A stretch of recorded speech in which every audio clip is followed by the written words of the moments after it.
Hi everyone, welcome to the Higher Man podcast, co-hosted by yours truly, Ceallach and Peter. Today is Monday, it's 4:37 PM, 25th of July, 2022. Today is the second episode, so hopefully you all went to see the first episode and you enjoyed it enough to come see us again.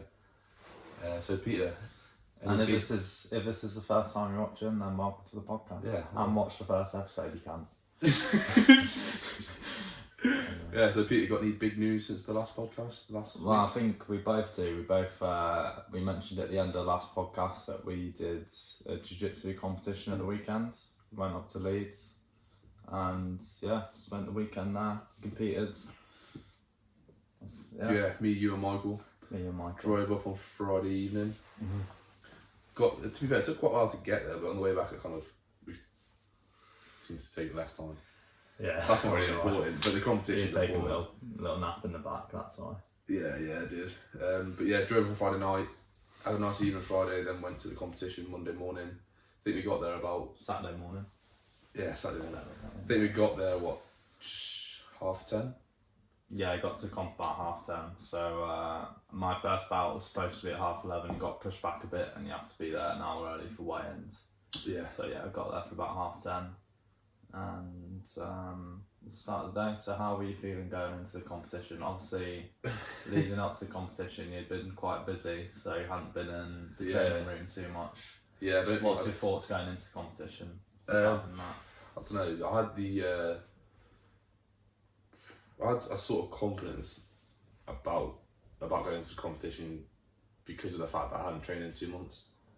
So the confidence kind of came from the fact that because I've not trained, I've got no expectations, so I've got nothing to lose. Yeah, exactly. So I had a nice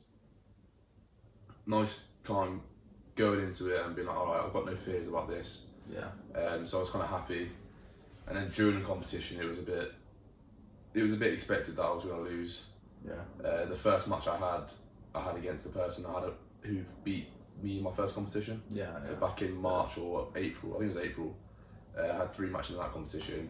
And one of the ones the only one I lost was this guy called Adam Dillon. Yeah. He was my first match on Saturday. Technically, he's just better than me because he's been training and he was better than me before, maybe by a smaller margin in the first competition. Yeah. But it was kind of sad.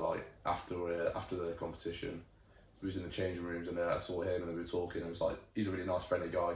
Mm-hmm. Props to him. He's clearly just been dedicated to his training. Yeah.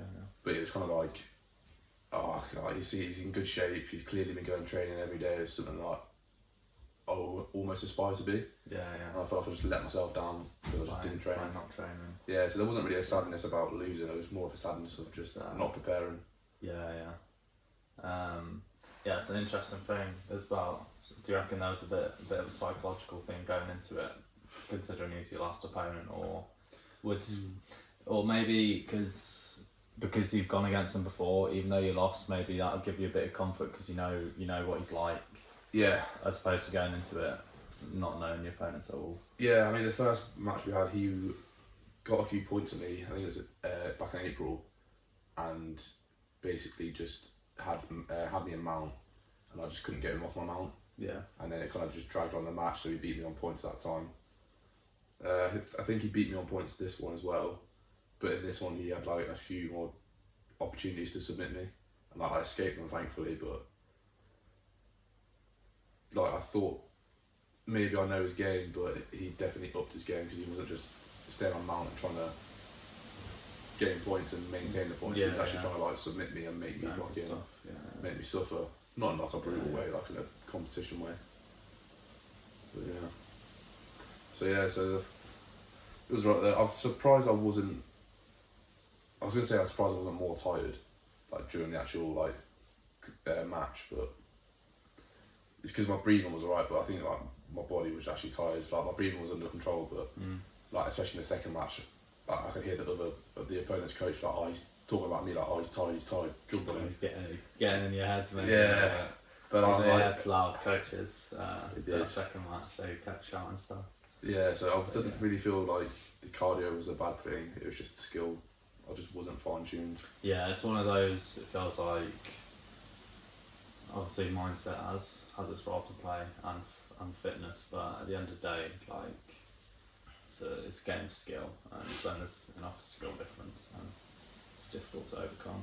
I mean, the beauty about jiu-jitsu is like every sport, it is a game of skill, but I feel like there's very few sports, but I don't know about that. Like definitely for jiu-jitsu, the game of skill only comes down to skill and preparation. Like you could be an amazing footballer naturally, and like get to a decent level. Yeah. But no one's an amazing jiu-jitsu fighter naturally. They have to train and train and yeah, train. well, that's the thing with jiu-jitsu. I think this is something that John Danaher's talked about, where basically the amount that a sport depends on skill, you see less of a genetic component. So that would mean, so when you look at sprinters, they're all tremendously physically gifted. Yeah. Genetically as well. Yeah, and they often, I mean, I guess not all the time, but they often have similar body types. Like some of them are slightly taller or shorter, but they're all like explosive, fast twitch muscle fibers. Quite lean. Yeah, you see the same thing with long distance runners. Obviously, a different body type, but the same thing where there's a massive genetic component there, which would be hard to overcome. But as the sport becomes more about skill, the genetic component reduces, which is why in jiu-jitsu competitions you look at the podium and there's no one body type that you see dominates. You see all different body types be just as successful in the sport. So it shows it comes down to skill more, and it also maybe shows that it's one of those sports where you don't need to be as talented physically and genetically to go into and still be successful. Yeah, like even if you have like, let's say like in the common world of sports, like a body disadvantage, like being short, in jiu-jitsu that can be really like advantageous. Like, but then opposing that, it's really advantageous to have like long limbs in jiu-jitsu. Yeah. But like there's so many different avenues to get to that success. Different style, wouldn't it? Yeah. Yeah, like you could put Many different paths. styles. There's many ways to skin a cat. So that's a bit of a saying. I've never heard that. I thought it'd be like a cow, not a cat, but. No, I think it's a cat. Yeah, okay. I'm pretty sure it's a cat. Maybe someone could comment. On that. Get RSPCA on it. Yeah. Anyway, that's jiu-jitsu. But yeah, depending on your body type, obviously you'll fight differently. But it's one of those where it's a good thing for a lot of people to start, regardless of their backgrounds in a flex or whatever, or sports, because there's many ways to win. Yeah. It's a beautiful sport. I don't know if it like not everyone, but like, I've heard like a few times people saying like the sport is like so dynamic that it's consistently changing. Like there's different moves that can be made and like found, and like different entries to different like things. But like, will there come a point where jiu-jitsu is like wholly discovered? Will it eventually be like there is this number of moves and where you can get to that move, there's no more? Obviously there'll be a very, very long list, but will it ever end? Or is it going to be I don't think it's... Is it finite or infinite? Yeah, because you look at it, because like even a game of chess, it's a closed system, which means like a computer can beat a human, because it can eventually, once computational power is enough, it can consider possibilities beyond a human. But with jiu-jitsu, there's far more variables and it's way more of an open system, and I'm not sure like the possibilities are exhaustible there. But then the other part is, you were saying how will it just get to a point where there's one set of moves that everyone does, and I think the answer to that is no, because it's the same. Like in a video game, you get like the meta eventually comes up, but what comes from then is the anti-meta, where basically if everyone is using one play style, then there'll be a way of countering that play style with moves that might not actually be as good, but they counter it. So there'll always be even if all possibilities were exhausted, there'll probably always be some sort of rotation of like a meta forming and then the anti-meta coming up, which becomes a new meta. The anti-meta becomes a new meta, and then it sort of goes around like that. So as a technique becomes more popular and over-dominated, then people will search for ways to overcome that. And so I don't think it's exhaustible like that, or there'll ever be one way of doing it. Yeah, I guess like in terms of like Call of Duty, the way you play in Call of Duty is restricted by the movements that you can do in that game. Yeah. Whereas in Jiu-Jitsu, like the movements an individual can do. Yeah, because the video game is an example you can make with a meta, but even then it's still more of a closed system with limited variables than a Jiu-Jitsu match. So yeah, I don't think it's necessarily exhaustible like that. Yeah. So how were you feeling after the competition? It felt good. It felt fun to get back into that environment of seeing people like just being comfortable, sitting on the floor, stretching out, and like just focusing on their body and just getting themselves in the moment of relaxing, but also at the same time pumping themselves up.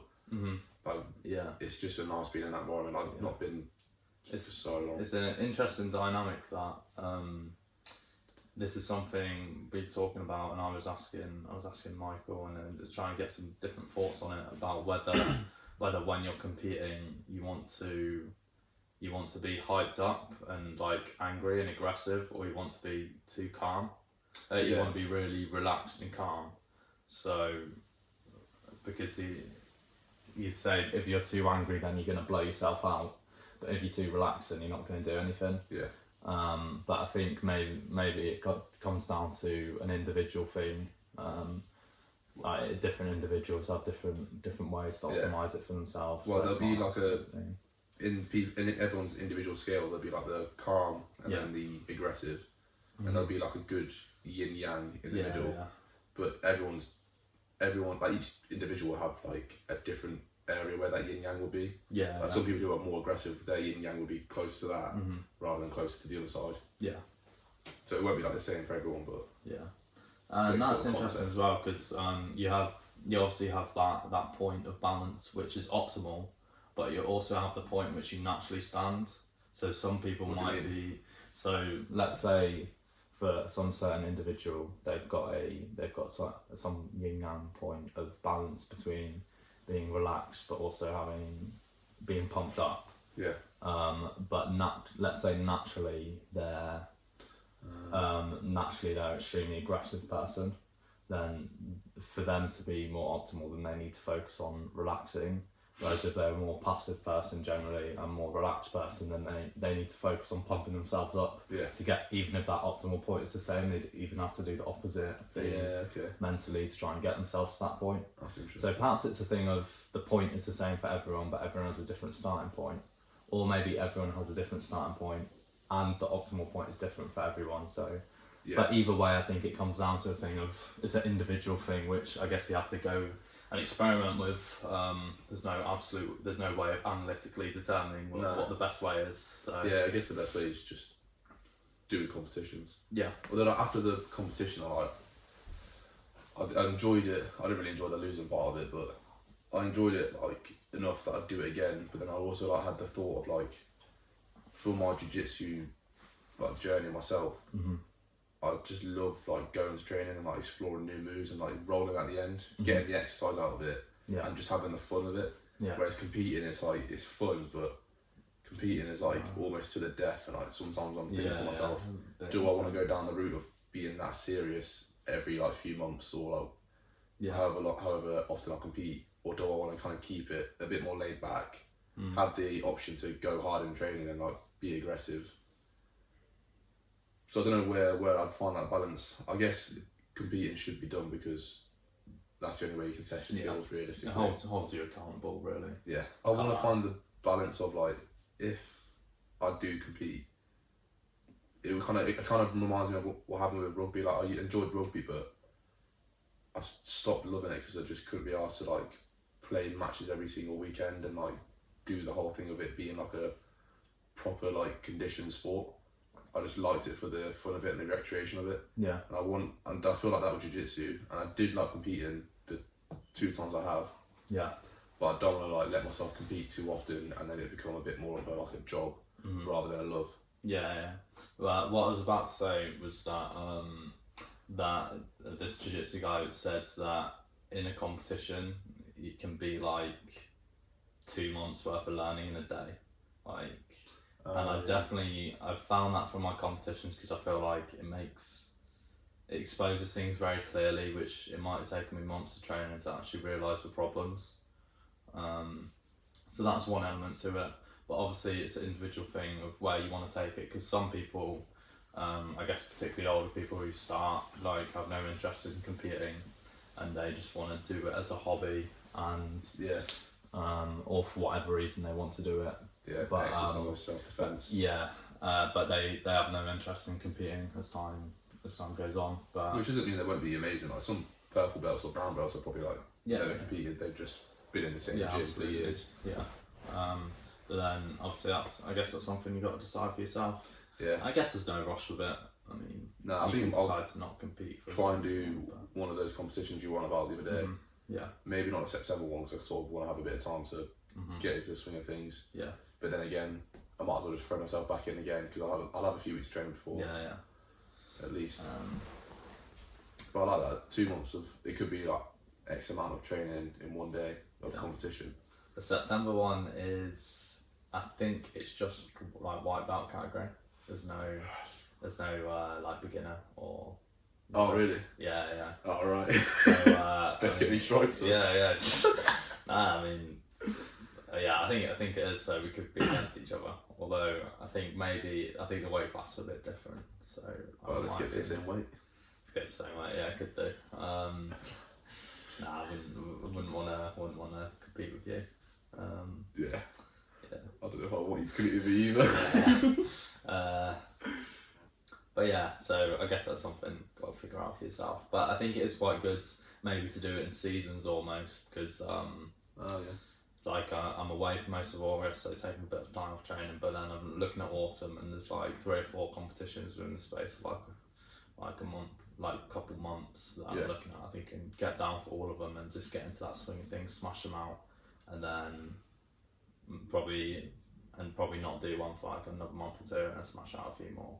But we'll see which ones come up. But I think there's definitely some value in just smashing them out. But obviously, it's good to be training before you go into like have consistent training. But it motivates you to train as well. Yeah, like for the first one, I definitely was motivated to train more often than I would. For the second one, I think the second one, there was very easy excuses of like being away on holiday, having a job now, so can't make sure I go to this Tuesday session every time or whatever session. But I still have days off that I could have made training. Yeah. So I need to hold myself more accountable. Yeah. Remember the feeling of what it's like to be made someone's bitch in front of everyone. Yeah. Feeling we both know too well. Yeah. Well, let's explore the highs and lows. Let's explore your day of. So let's explore my day. So I guess I'll start with beforehand. So this was my 3rd competition, and going into it, I was feeling alright. I had taken a month off training and was back in training for about 3 weeks after being injured. It was enough time to get back into the swing of things, but I maybe didn't. It would have been nice if I was training that whole time, because it felt like before I was building up a bit of momentum, then stopped for a month and then back in training. But I was feeling okay, although I must say I wasn't overly confident in my abilities. Like, I wasn't doing quite as well in sparring sessions in the gym as I would have liked to going into competition, but it was all right. And obviously I had had a jab booster before, like 2 days before the competition. Yeah. So the day before I was a bit feverish, and even the morning of I felt a bit better the morning of, but I was still a little bit, it's in my head a little bit. Yeah. And although, I wouldn't say, but my mindset going into it was, okay, this is what it is. And when I was having those negative thoughts, I was just like, right, I just need to, like, tell them to shut the fuck up, be like, okay, that's enough is enough. I'm not gonna let it affect my performance. I'm just gonna go in there and like do what I can with it. Yeah. So day of the comp felt okay. So we ended up at the comp. Had my first bout. Going into the first bout, the guy, I look across at the guy and he's not the most intimidating looking guy. I think he was a bit bigger than him. And then we get in here, the bout starts. My coach is encouraging me not to pull guard before the matches because he thinks obviously in competitions it's quite nice to be on top. Yeah, true. So I'm like, okay, I'm not going to pull guards, but he pulls guard basically straight away. And then I start working a bit of passing, and it was going okay. Looking back at it, I definitely see, like watching the videos back, I see what I could do. But he ends up catching me in a triangle a few minutes in, and I'm unable to escape. My triangle escapes weren't quite there, so yeah. It is what it is. I wasn't. I was a bit disappointed that I lost, obviously, but yeah. Had another bout to go into, and now this next. So the first guy I competed against, I spoke to him after, and it turns out he had done a bunch of competitions, but on the website he'd only done one through this website. So I thought, oh, he's only done one competition, right? But he'd actually done a bunch. But this next guy had done a bunch, and they were all on the website, and he had a lot of wins and stuff. So going into it, I was thinking, okay, this is going to be a tough match. That it was. It was about 10 minutes after my first one, I think, and he was fresh, so maybe that was an element of it. And I did seem to fatigue quite quickly, so I'm not sure if that had anything to do with the jab, or just like the nerves on the day, maybe. Yeah. It's hard to say. Yeah, it's hard to hard to isolate variables like that. Especially when you're competing like at amateur level, you haven't got these doctors like testing like your energy, like in terms of like what temperature you are, your heartbeat, glucose levels, and all these things. Yeah. It's hard to like find out how do you set up your day to optimize your energy levels. Like what do you eat in the morning? Exactly. Yeah. All these things, like what snacks you have, what time do you wake up, and all this. It's hard to optimize, especially because I think you definitely could do all that stuff yourself, but maybe you just take a bit of time to explore, and like come to the conclusion that this works, that doesn't. So it's hard to know exactly how much the jab affected me, but I felt like in my sparring sessions, like I said, I wasn't that happy with my performances, but I felt my cardio was all right. But I seemed to fatigue quite quick in the competition, but that happens sometimes. So yeah, I lose that bout on points. So I'm quite demoralised after those first two bouts. We go and sit outside for a bit. I'm like, fucking can't, because those were gi bouts, so you have the gi in the morning and no gi in the afternoon. And I signed up to both, and I was sort of thinking, fucking, I didn't even sign up to no gi because just no listening, gi is like the suit you wear, and then no gi. It's like the martial arts uniform. Yeah. And then no gi, you just wear like a pair of shorts and a tight top. But yeah, so I had like 3 hours. It was supposed to be 3 hours. Ended up being like 4.5 in between those bouts. Getting pushed back. Getting pushed back, but I had a bit of time. So immediately after those bouts, I was fatigued. I was a little bit beat up, and I was like, fuck. And also I was gonna face the same people in my no gi. In my gi, but in my no gi, so I was going to face the same people again basically, and they both just beat me. Was it both? I know you faced one of them, Reese. Yeah. Was it both of them? I faced both of them again. Okay. Yeah. And so yeah, I was like, oh man. But then, I got myself psyched up. I was like, right, okay, I'm here. I'm gonna see what I can do. Like I made a few mistakes there, but fuck it, I'm gonna go out there and just do what I can. And then, so a few hours later, going into the no-gi matches, I'm up against that Reese dude again, who beat me in the second gi bout. Now I have him in my first no-gi match. Yeah. And he did end up beating me, but I was a bit more happy with my performance. And looking back on that one, I saw more things. I was trying shit. I was maybe had a few opportunities to do things. So it was a better performance, but he did end up getting a sub on me. Definitely some stuff to work on there. But yeah, it was okay. And then I had my last bout against the first guy who triangled me in the first match, and sure enough, he triangled me again. So yeah, it's a tough day. Yeah. Yeah, I was quite disappointed with the losses, but at the same time, it's definitely a good experience for me, and feel like it was certainly very motivating to me. Yeah. Looking back on the matches, I see a lot of ways I can improve, and I think considering the losses of this competition, like any future victories are going to be that much sweeter because of how I know it feels to lose. You know, Yeah. how bad it feels to lose.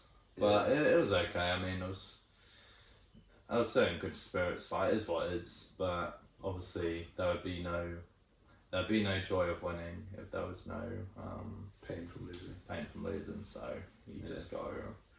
But yeah. I mean, apart from competing, it was just a nice day. Yeah. Hosted in a decently sized like room.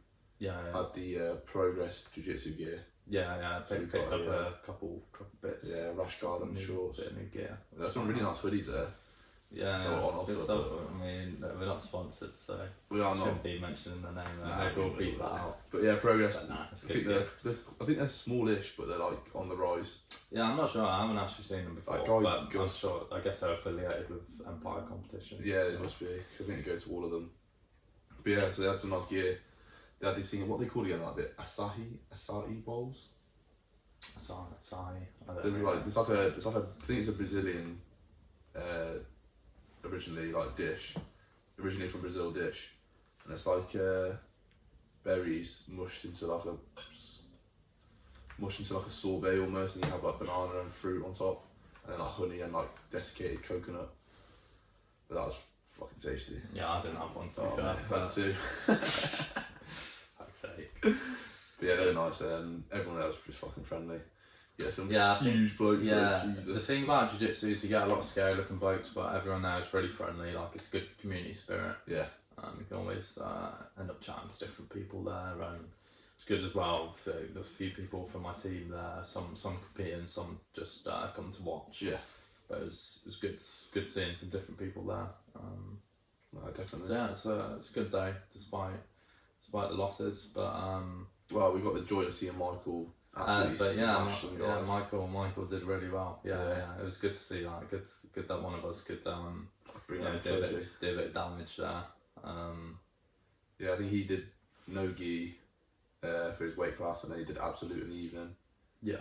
No gi, he came second. Mm-hmm. The last match he had, it was a tough match, and the guy, I think the guy really naked choked him, but the guy he competed against, we looked at him like fucking. The dude was yoked, but he was 16, wasn't he? 16. I mean, same size as So, Michael, like yeah, 5'9" the guy, or something, bit of or a 5'10", freak. but Yeah, to be fair, Michael was a bit underweight. yeah, he was. He was 85 and 91 kilogram weight class. Yeah. He could have made the weight class below Yeah, without even Fair cutting, enough. but obviously he didn't want to end up risking having to cut, so yeah. it's fair enough. But yeah, he did sick. He, Yeah. I think he lost one or two. No, he lost two. So he lost the finals of the gi, and then absolute, he got like 2 or 3 matches in, and then lost that to, I think it was really. But he still got bronze for absolute. Did So, it? yeah. Yeah, and then he got silver for thingy. But those losses weren't like, oh, he just fucked it. It was like, It's Tom tough Arthur put a matches, good but fight up yeah, in the first half of each one, and it looked like he could have won it maybe, but yeah. the opponents were just got lucky, or they were just better simply. Yeah. But yeah. So reflecting upon the recent losses, and it was actually, this is something I thought quite deeply about when I had, like, a couple of weeks ago there was a sparring session where I got fucked up in it. I was sort of just looking at things, thinking, like, fuck me, my jiu-jitsu needs some work, you know. And it comes back to something that Jordan Peterson talked about, and something that was written down long before that, which is the story of Cain and Abel from the Bible. So basically, in Cain and Abel, Abel is a good bloke, and he's got a great life, and everything seems to go right for him. Yeah. And his brother Cain thinks he's maybe working a bit hard, but things aren't going so well for him. And in the face of that, he asks God, like, oh, why does this shit happen to me? I feel like I don't deserve it. But does he feel like him and his brother have the same sort of output? Yeah. In terms of like... Yeah. In terms of, I guess he just feels a bit hard done by. Right. But then God actually goes, you know, nah, it's your fault. You haven't been doing enough, and you deserve everything bad that's happened to you. Okay. And then Cain gets pissed off. He becomes resentful about it, and then he kills his brother, Abel. And Cain and Abel, for a bit of context, are the children of Adam and Eve. Oh, I didn't know that. Yeah. So it's like the second generation. And in some way, you'd call them like the first real humans, because Adam and Eve were created directly from God, whereas they were the first humans to come from other humans. Obviously, chicken and eggs. I wouldn't say I'm not a like literalist in terms of the Bible. I'm speaking about this from the metaphorical perspective. Yeah. But so in the face of his sacrifices not being accepted,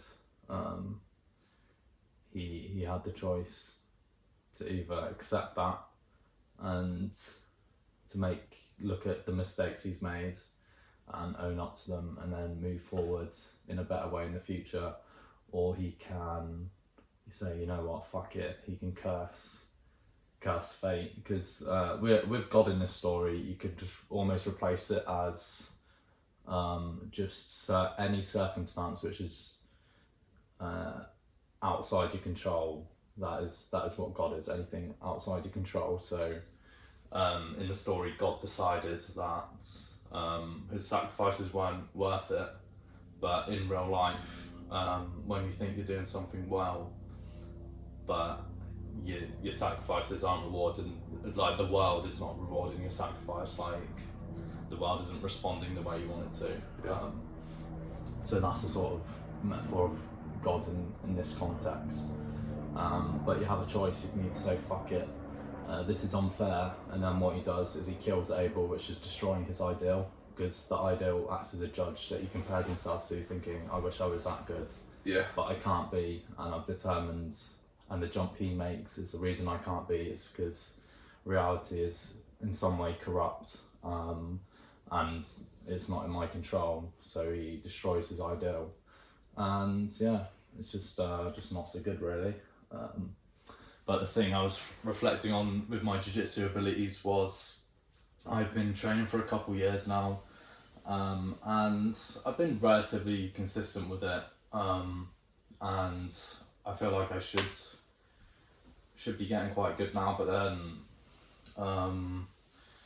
then like a sparring session like that, or the recent competition, it makes you think, like, I'm not being rewarded for the effort I put in. I've not been rewarded for the effort I put in. Yeah.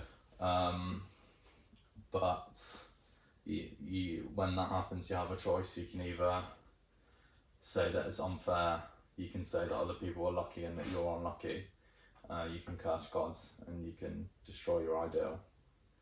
But that's obviously not the path forward. So when you assume it's unfair, you're assuming that the world is corrupt. Yeah. And does that make it almost unlivable? If you take it in like quite a deep sense. So. I guess if you take it all the way, then you'd be like, if I have no agency over my own being, so why does it matter anything I do? Which comes back to nihilism, which is something we spoke about in the first podcast. Check it out. But yeah, in the face of this, I have to think, okay,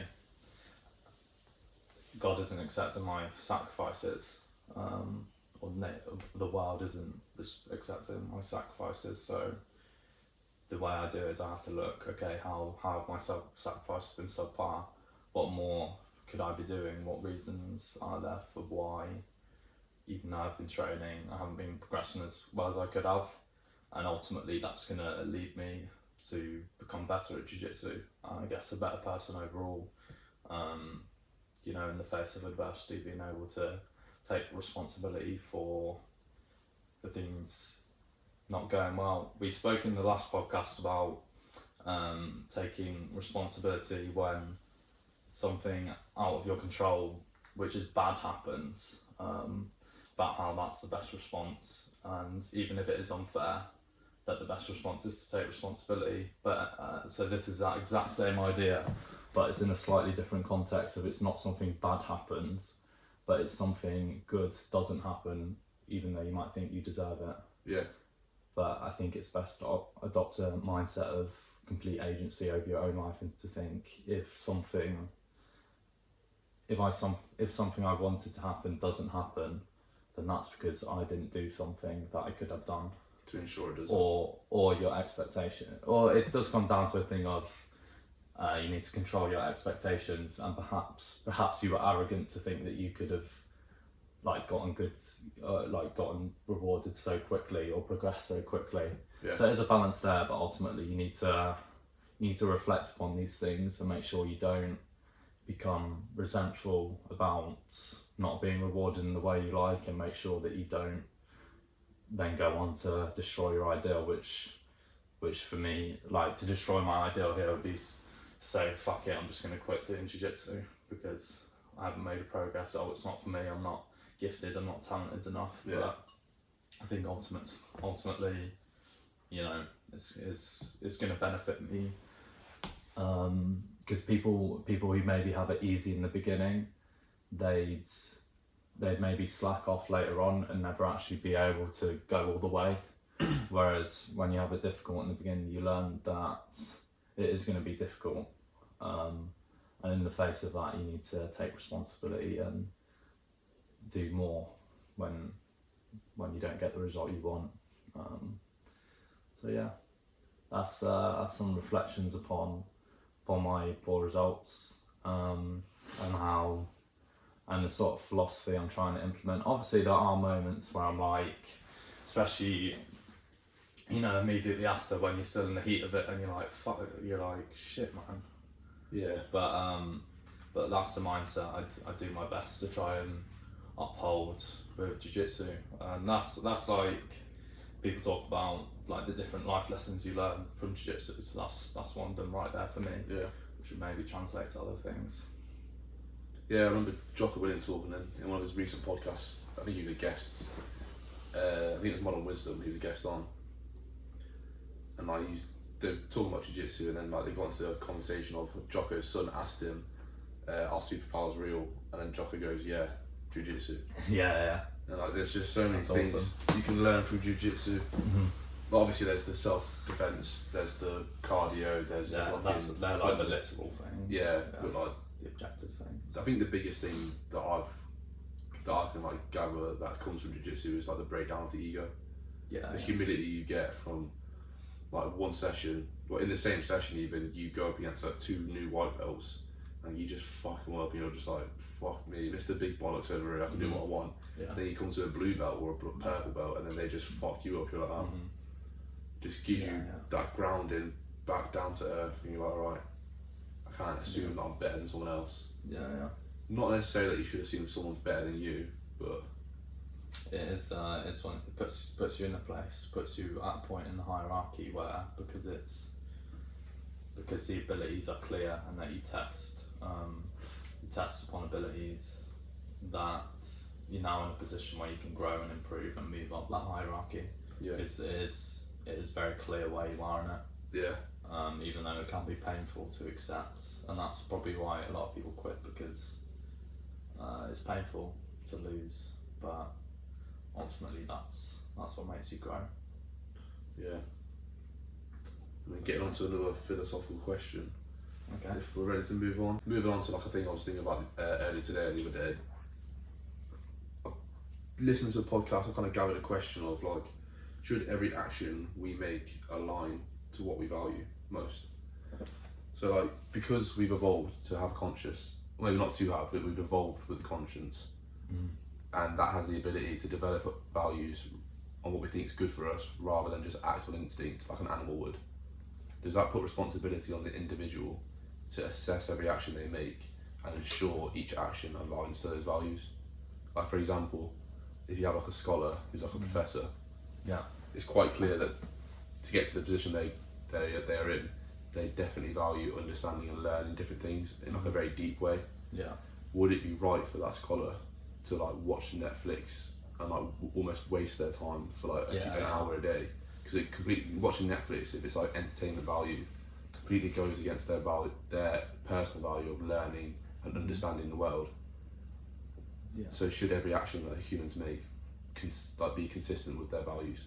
I have a couple of responses to that. I'll start off with one which I guess is shorter, and we can have a discussion about it, to be fair, but it's more practical, and I'll talk about the more philosophical element. So the practical element with that would be, okay, you could argue if their goal is to be the best scholar possible, then having a couple of hours to relax per week actually makes them a better scholar, because it allows their brain to like detach for a certain amount of time, which actually means when they go back to working, they're able to work more efficiently or apply themselves more or come back with different insights. Where if they're constantly grinding away, then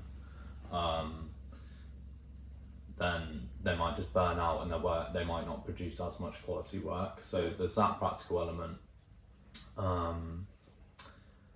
which I guess is arguable, because some people say you should only work, like, I don't know if you've read the book Deep Work or come across it at all. I know Cain and Abel, one of his books, Digital Minimalism, but I've not seen Deep Work. Yeah, so he basically talks about how like most people, when they're working in like typical knowledge jobs or whatever, they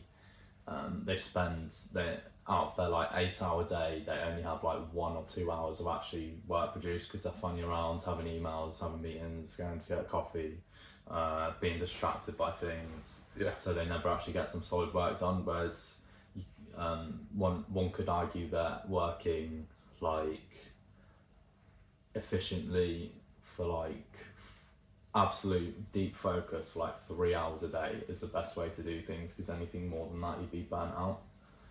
Is that 3 hours in a row, or is it in sessions? I guess it depends on the person, but maybe it would be optimised being two 90-minute sessions. Yeah, that's my own way I like to work, I think, in 90-minute sessions. So I'd say that if I was doing 3 hours, but different for different people. But I guess the premise would be less is more if the less work you're doing is actually deeper work.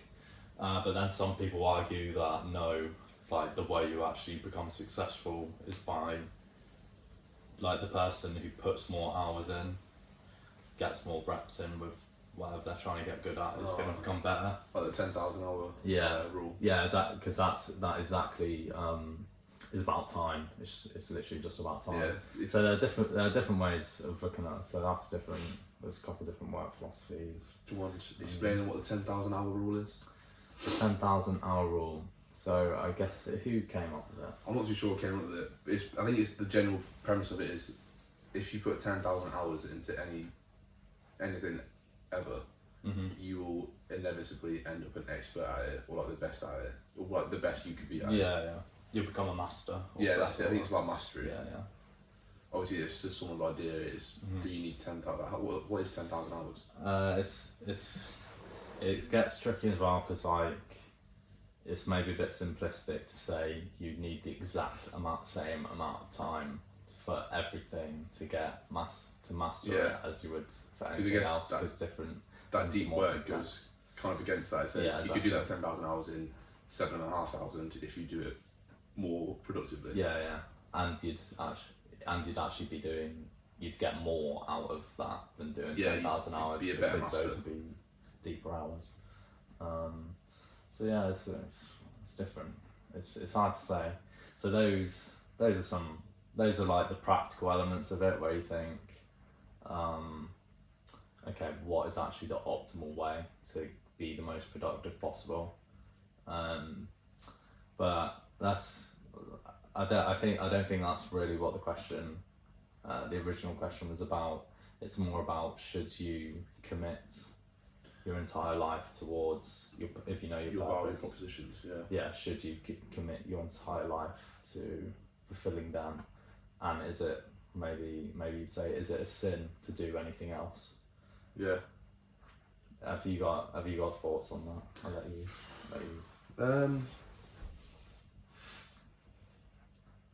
I don't know. I think recently I've kind of come to the conclusion that, like, maybe not in terms of this question, but not a conclusion, but I've become more relaxed about life recently in terms of, like, not being, like, focused on having to follow, like, a certain philosophy. Like, there'll be times where, like, research, like, maybe stoicism a bit, and, like, Jordan B. Peterson read his book, and, like, I'd be thinking in the back of my mind, I need to follow these teachings, and that will give me a better life. But then recently I've kind of been like, these teachings will come out of my actions naturally if I let them just occur over time, rather than trying to force a better way of living. Just live the life you're living and accept that not every part of it is going to be optimal. Yeah. And eventually, if you kind of have a focus on making it slowly optimal, then a higher percentage of your life will become optimal, rather than focusing on, I need to get it to 90% right now. Yeah. And then being frustrated. Potentially more sustainable. Yeah. Yeah. I was listening to a podcast, John Dan heard Lex Friedman, and he was saying the number one thing he thinks people need to get good at jiu-jitsu is persistence, because if they do it long enough, then they'll eventually get good if they stick with it. Because that's why he started quite late, didn't he? What, John Danaher? Yeah. Yeah, I think he wasn't. No, he didn't start when he was little or anything. Yeah, he was like an adult, like fully, like 20 or 30 or something. Yeah, 30 maybe. When he came out, because I think he was a bouncer or some shit. Yeah. Well, he was a bouncer. I'm not sure if that's before or after he discovered jiu-jitsu. But yeah, for him, he was a bit older. But yeah, you do that persistence. Like, you just need to keep doing it, and eventually you'll get good at it. So that's what we were saying about living the best life possible. Like, if committing too much to try and optimize everything means that you're not able to do it for a long enough period of time, then you're not, in 10 years time, you won't be as in a good position as the person who took it in a more relaxed way. Yeah. I think another part of it that I thought about the question was, like, to answer it in a small way, is that, like, to me there's a real beauty in just, like, in the world of, like, animals kind of just go about their day and kind of do what they want, and there's such a beauty in just seeing how they interact and, like, how it makes up the world. And, like, us humans, I think it was Mike Tyson that said, like, we are just domesticated animals, so it's not necessarily a bad thing just to revert back to going off instinct and just, like, having fun by watching a movie or eating some, like, junk food and just, like, enjoying life by just doing what your instincts tell you. Because there's a beauty in the human flaws that we have. There is a beauty in that, rather than just trying to be the best. Yeah. I understand why you'd say that, but with the animal thing, I don't think we get to make that choice, because animals, you can argue to what degree they're conscious, or whether they have a conscience or not. But I think the way they understand and look at the world is not on the level that we do, in terms of. So I spoke about Cain and Abel. This links quite nicely to Adam and Eve's story. So previously they were in paradise and they were unconscious, but then they eat the apple from the tree of life, whatever, and that's what makes them conscious. And for that reason, and the fundamental thing I think about becoming conscious is the idea that of the future, and that you can sacrifice the present for the future. Oh yeah. So this maybe this question is about how much of the present you should be willing to sacrifice for the future. And if it can like it's a blessing and a curse at the same time to realize the future, because you get to make the future you can orient your life to make the future, but in some sense having that consciousness gives you the responsibility to do that. You don't get to, I don't think you get away with saying, I just want to live. Maybe some people do, but I think I've come to learn for myself that I don't get away with it. It's not, if I decide, oh fuck it, I'll just have fun, you know. I think that's like there's a, like, it's sort of, if you have that mindset, then it leads, if you take that all the way, then it leads to like hedonism, where you're simply pursuing pleasure for pleasure's sake if you don't listen to your consciousness. But at the same time, you take it too far the other way and you sacrifice every living moment in the present to the future, but the future never comes. You can never actually reach the future. So it's, you know, it's one of those things in life where I guess you need to find a balance, and different individuals, based on their temperament and based on the way they're wired, will just make different decisions about that. Yeah. But everyone needs to find it out for themselves, which I guess is what the Higher Man podcast is about. It's about looking at the world and coming up with your own values based on what your conscience tells you. Yeah. How can we determine what's good for ourselves? I think that's what hopefully this podcast will eventually answer that question for me. I think everyone has a general idea, but yeah, ideas are very different to what they are in practice. Yeah, it's one of those, maybe it's ever changing. Yeah, well, I think it always will be, because like my values now will be completely different for when in the future when I have kids. Hopefully, if I can have kids. And I think because we're at quite an early stage of life, was obviously, as when you're younger, your ideas change quicker, and you're more open to change. Whereas as people become older, they like actualize into a more specific, rigid person, which I think is an inevitable shift. It's not good or bad. It's just the way it is. It is what it is. It is what it is. But yeah, how do you realise those values? I guess you do it through trial and error and through listening to your conscience. But can you create good values by just listening to your own personal conscience, or is there a need for like external input? Because there is, like, I remember that, I don't know if we alluded to it earlier in the first podcast, but we talked about something like similar. something like that book, The Four Agreements. One of the agreements is never take anything personally. I liked the chapter, but at the same time, it, like, Jordan Peterson said something that kind of went against that, and was like, you need to not necessarily base your life on what other people's judgments, but other people's judgments allow you to build your own system of values, because you can see what's right and wrong in like a social context. Yeah, it keeps you socially calibrated, and the way he explains it is that in the present, if you like selfishness, you have to ask, okay, is it good to be selfish? Okay, over what period of time? So if you're selfish in this present moment, then you're like, I'm just going to do whatever gives me the most pleasure right now. But then if you look into the future, then you might think, oh, okay, if I'm selfish, I'll need to delay gratification so that the future is better. And maybe if you look even further out, then you think, oh, if I want the best future for myself, completely selfish reasons, then I need to treat other people in a certain way or act a certain way around other people, because they'll inevitably be part of what a better future for myself would look like. We spoke about this in the prototype episode. Yes, I thought we did. Yeah. I was trying to think when we did, but yeah. That's a good episode. Yeah, unreleased. Maybe one day, maybe like episode 100, we'll release the original or some shit. Yeah, they get cancelled for some stupid shit. Yeah. Unless you've got our own platform. Nah, the 100 episodes, we'll see. Early days yet, but yeah. We'll be alright. I don't think we'll get cancelled for anything, but you know. You never know nowadays, do you? You don't. You say one word and you can get taken. You probably can't even say the word cancelled and still get monetized. But yeah, true. We're not monetized at the moment anyway, so we can do what the fuck we want. Yeah, fuck you. Including swearing. Oh, we should always swear, mate. Not that we need to swear every definitely. fucking 10 seconds, but fuck that.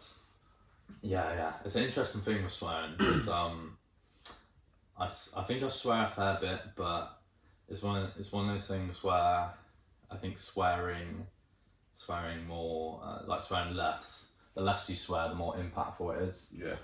This is something I've always felt for myself, but I've heard Jocko talk about on a podcast recently because he says he never swears. Well, he doesn't never swear, but when he does swear, people are like, "Oh shit, we know Jocko's being serious." Yeah, I'll be being really serious, or he's making something really funny.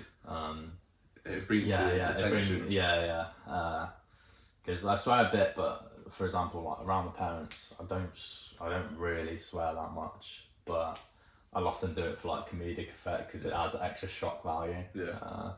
So yeah, it's an interesting one. But I think overall, it's good. It's good to swear less because it forces you to try and use other words to express yourself. Whereas it's like you can just say anything is fucking great or something. But then, do you need to be complicated about how you express yourself? Because aren't emotions quite simple? In terms of we've all had similar, like the same emotions. Yeah, I just don't think that's simple though. No, not that emotions are simple, but when you're saying, "Oh, that was fucking great," like the emotion is like joy or excitement. Yeah. Do I need to be like, "Oh, that experience was so stupendous," and I feel like this, or can I just get straight to the point? That comes to the thing of like just doing it for the sake of like sounding smart. Yeah. Which would be like the fake element of it, but the real element would come with the value of being articulate and being able to think in a more precise way and to explore ideas and communicate them in a more precise way as well. So I think it is good to. So, not that you're saying this, but like just swear and kind of dumb it down a little bit. I think potentially it does. I think, Which is good for some cases, but there's definitely some like examples where you need to be precise. Yeah, because most people, like in the UFC for example, most people who trash talk, they just swear like every other word. Oh, you're a fucking dumb cunt. Yeah. But one of the best trash talkers of all time, Chael Sonnen, like literally he would never swear, but he was just. But obviously he's known as one of the best trash talkers because he would just put things. He just put things in a way, and he would just he would speak very well. Speak with just the way he spoke, just gave good impact, and he'd come up with good lines without needing to just like. He reminded me of Muhammad Ali a little bit because I remember seeing a video of him talking. I was like, is he just stole that from Muhammad Ali, or did he just come up with it himself? Yeah, because I feel like both of them, most of the shit they said was quite scripted. So they'd come out with these lines, or like a few lines. Long form trash talk, but they'd have it all practiced so they could bust it out smoothly.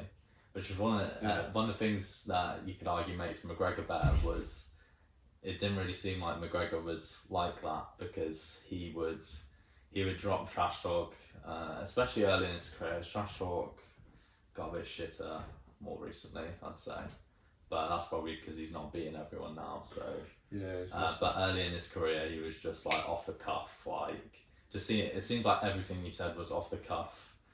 He was, and especially some where he comes up with quick responses. Like Jeremy Stevens in the back was like, someone asked McGregor a question, "Who do you think on stage would be the toughest fight for you?"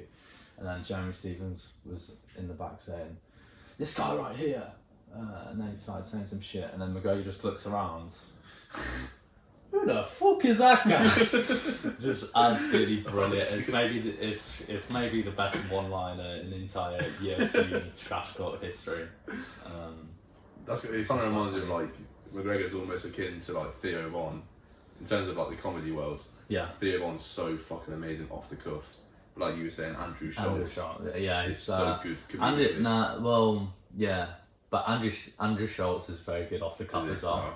But he's got the more comedic style, I'd say. Like he he talks like a comedian, obviously a great comedian. But then Theo Von, it just seems like he's just talking normally, like he's just some typical guy out of Louisiana. Yeah.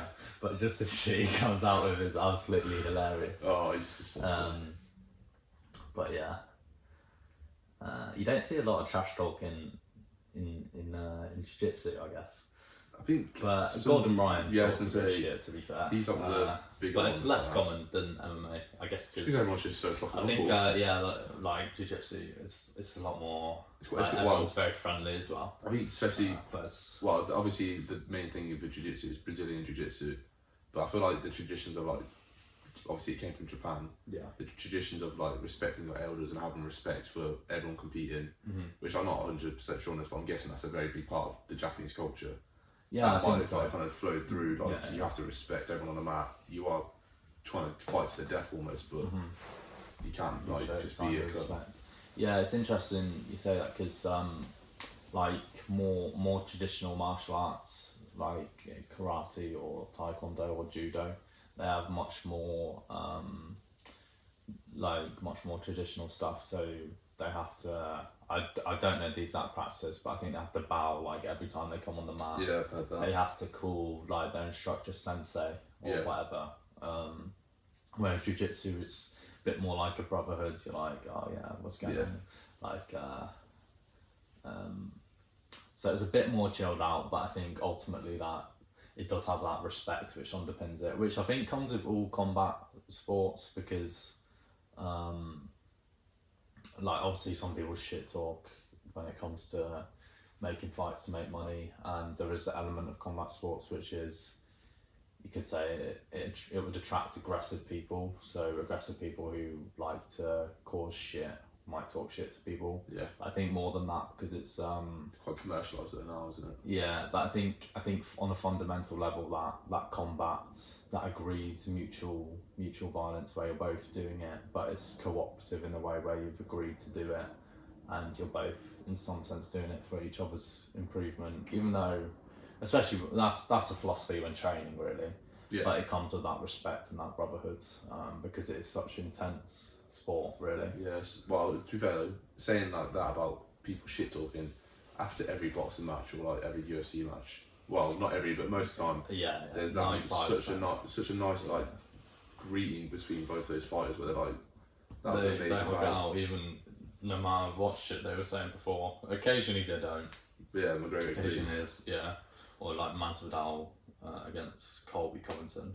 He was not happy after that bout either, but most of the time after they've gone to war, even if they spoke a lot of shit, then they show their respect. Yeah. Which is one of the beautiful things about martial arts. Yeah. Something else it teaches you. So yeah. Yeah. Well, I think we've covered a nice few different points. Yeah, we got through different things. Went on to a couple of tangents as well about stuff we maybe haven't expected, but yeah, it was good. Yeah, well, we've got training tonight. Get back into the swing of things. Yeah. You back in training? Yeah. Back in training. Back on the mats. Yeah. First time in a while. Apart from the tournament. It's quite jokes. So, handed to me. You literally hand like the last time. When was the last time you did jiu-jitsu before the tournament? It's like early May. Would have been like 9 weeks. 9 or 10 weeks before. 10 weeks, and then you literally hadn't done jiu-jitsu. I guess but yeah, getting back into it now. I need to just stop being a bitch, simply. Yeah. Just condition myself mentally just to be like, you need to go. Start making necessary sacrifices to get the rewards that you want. Yeah. And on that note, I'd like to thank everyone for listening. Yeah, it's currently 5:41 PM. Same date and day, obviously. We haven't done a 24-hour podcast yet. No, we have not. I don't think we will ever do a 24-hour podcast. Maybe like a 2-hour podcast that goes over from one day to the other, just to fool you guys. Yeah. But yeah, thank you for listening, as Pete was saying. Any other final thoughts? No, I guess we're thinking we're doing weekly episodes, maybe even try and do more than that, but that's what we're going to do. One a week, that's a nice long form one, and then even do like a small half-hour short one. Or if we have certain guests, there's a couple of guests like our mates that would be looking some celebrities, some big names that if you haven't heard of, give it a bit of time and you will have heard of them. So So yeah, good stuff. I'm looking forward to it. So yeah, thanks for Alright. joining me, Ceallach. Thank Thanks you. for joining us, viewers, and we'll see you in the next podcast. Later.